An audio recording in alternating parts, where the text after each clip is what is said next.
ازيكم عاملين ايه؟ يا رب تكونوا بخير. النهارده هنعمل الذره المقرمشه الحلوه اللي بنشتريها بمبلغ وقدره من المحمصه. لا، احنا هنعملها في البيت بخطوات سهله وبسيطه وباقل التكاليف. يعني دولة ب5 جنيه بس انا جايباهم، وكانوا اكتر من كده. احنا كمان اتاكلنا منهم شويه ياما، يعني كانوا اكتر من كده. بس ساعتها متنسينيش باللايك والشير، ويلا نبدأ فيها على طول ونشوف طلعنا الذرة المقرمشة الحلوة اللي ولادنا كلهم بيعشقوها وبيجيبوها زي ما انا قلت بالغالي كده. لا، تعالي نعملها مع بعض بالبيت في البيت، بس يلا بينا. هيبقى معايا الذرة الحلوة دي اللي انتوا شايفينها، الذرة الصفرة بتاعتنا الجميلة دي. المهم ما تشتروش منها كتير، تشتروا يعني دولة ب5 جنيه بس. انت تقدر تشتري اقل ماشي، عشان هي هتزيد معاكي اكتر من كده. المهم بعد ما تشتريها مش هنعمل فيها اي حاجة غير انك تنقيها من الشوائب او اي حاجة فيها. وانا اخدتهم واحدة واحدة، شفتوا كل الحبات دي كان فيها حاجات مدببة زي كده، شلتها وكسرتها، خليتها كده زي كده بالظبط. يعني انت لو جبتيها وفيها حاجات زي ما انا قلتلك مدببة، يستحسن انك تشيليها ونخليها بالشكل ده. مش هنعمل فيها اي حاجة غير دلوقتي هننقعها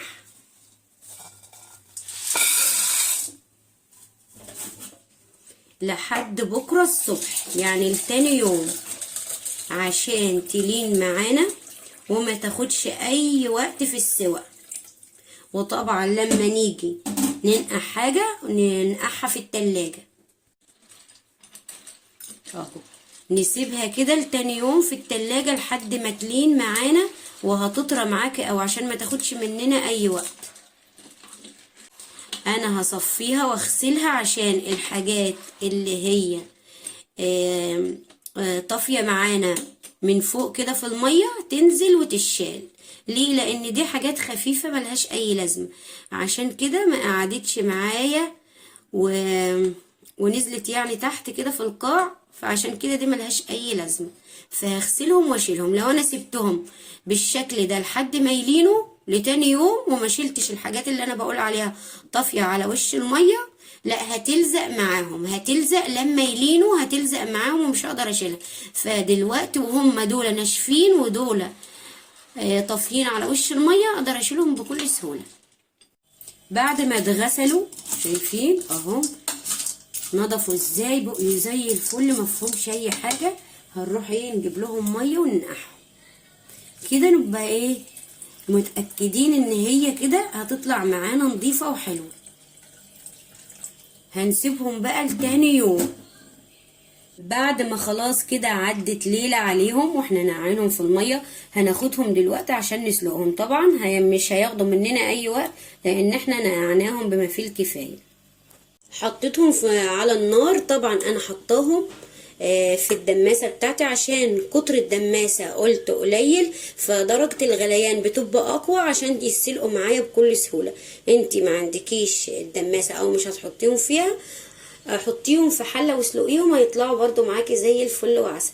مش هنحط عليه معاهم اي حاجة غير معلقة ملح بس، وهنسيبهم لحد ما يسلقوا معايا ويطلعوا كده فل وعسل.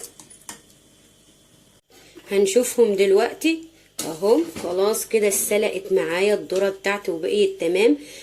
ما سيبش الذره لحد ما تتفتح، لا لازم تبقى مستويه وفي نفس الوقت مش مفتوحه. دي حركه مهمه، لازم الخطوه دي تبقى عارفاها. هيبقى معايا 5 معالق دقيق ومعلقتين من البقسماط او دقيق السميد ومعلقه نشا. طبعا التوابل اللي انت حباها، يعني انا معايا حاجات بسيطة من مكعب المرق بس عشان يديني تطعيمة وتمليحة. هم مظبوطين، الملح بتاعهم مظبوط. يعني انا مش هحط في الكفر بتاعه اللي انا هعمله اي ملح. ليه؟ لان انا دقت الملح بتاعت الذرة بتاعتي لقيتها مظبوط ملحها. معايا طعم الجبنة، طعم الكاري، معايا بابريكا.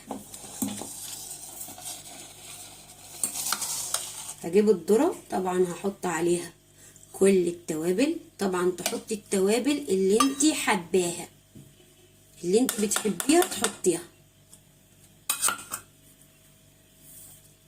شايفين سهلة وبسيطة ازاي؟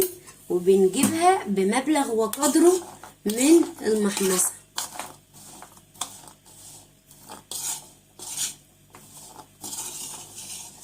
طبعا انا صفيتهم وسبتهم لحد ما بردوا خالص معايا عشان تلزق فيهم التوابل اللي احنا عاملينها.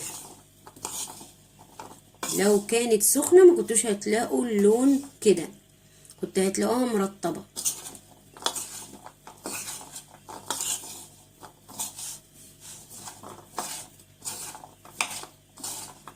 عايزة طبعا تزودي توابل اكتر من كده براحتك. عندك بقى طعمة فراخ حطي، اي طعم انت بتحبيه حطيه. خلاص كده بعد ما اتأكدت ان خلاص كده كل الذرة بتاعتي اتغلفت، هنفض كده، هاخد شوية يعني منهم وانفضهم من من الدقيق اللي معايا. هناخدهم بقى على الزيت عشان نحمرهم. الزيت طبعا معايا سخن، هحط بقى شوية شوية عشان نحمرهم، ما نكترش عشان يفضلوا مقرمشين معايا. شايفين كده زي العسل معايا ازاي اهو. نسيبه لحد ما يقرمش، بس طبعا نغطيه عشان ده بيفرقع كده زي الفشار بالظبط. هنكشف عليهم دلوقتي ونشوفهم اخبارهم ايه. شايفين لازم تغطوهم عشان ده بيفرقع زي الفشار بالظبط. انت هتعرفي ازاي ان هم استووا؟ هم ايه، هيجيبوا صوت كده خشوله كده معاكي، هتعرفي خلاص ان هم كده خلاص استووا. تهدوا النار وهتعرفي ان هم استووا. شايفين سامعين الصوت ده؟ بس انا هسيبهم ايه حبه كمان كده، كام ثانيه يعني يا دوبك بس كده عشان اتاكد خلاص ان هم يا مقرمشين خالص. روعه روعه.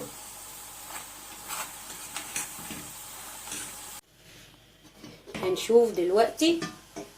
شايفين كل ما الزيت بدأ يروق معاكي، يعني بتطلع منه الحاجات دي، تعرفي ان هم خلاص استووا. بصي مقرمشين ازاي، الصوت ده صوت القرمشه والخشوله دي اهي. شايفه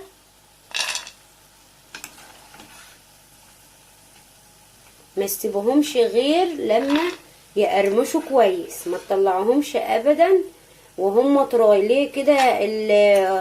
الوصفه بتاعتك هتطلع بايظه. وطبعا تشوفي توابل قويه عشان تديك الطعم حلو. بص انا هاخد لكم واحده كده وادوقها واوريكم القرمشه. سامعين القرمشه؟ جميله جدا ووصفه سهله وبسيطه. هكمل بقيه الكميه بتاعتي عشان ما اطولش عليكم بالطريقه دي، لان ان هو بياخد سوا، يعني بياخد وقت في السوا. بعد ما حمرناهم كل الكميه اللي معايا، طبعا الكميه دي كانت كتيره، بس الفيران طبعا اللي انتوا عارفينهم اللي هم عندي قرمشوا اغلبيتهم، بس هي مش مشكله. الدقيق اللي زاد اللي غلفنا بيه هنجيب معاه معلقه ملح صغيره خالص، بابريكا، كاري، طعم الجبنه، توم باودر، بصل باودر، بس عشان يديني تطعيمه بس لما احطه من بره.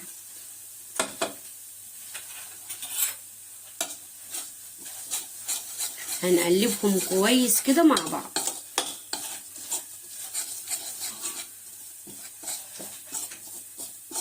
عشان يدوني طبعا الطعم الحلو اللي هيبقى مغلف بيه من بره. يعني كل حبايه ذره تبقى مغلفه كده من بره بالطعم الحلو ده. هحط كده عشان انا اللي عايزه الناعم منهم.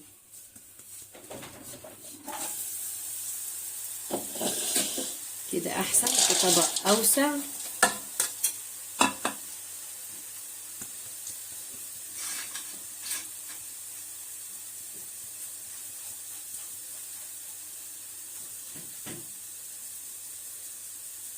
هننزل كل حاجة كده من الأطعمة الحلوة اللي معانا. شايفين غلفناهم كده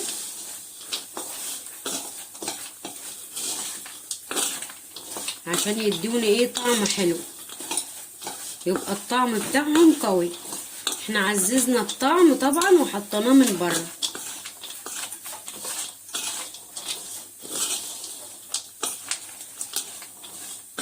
شايفين بعد ما خلاص كده خلصناهم وحطيناهم في التتبيله، روعه روعه روعه ومقرمشين وزي الفل. شايفين؟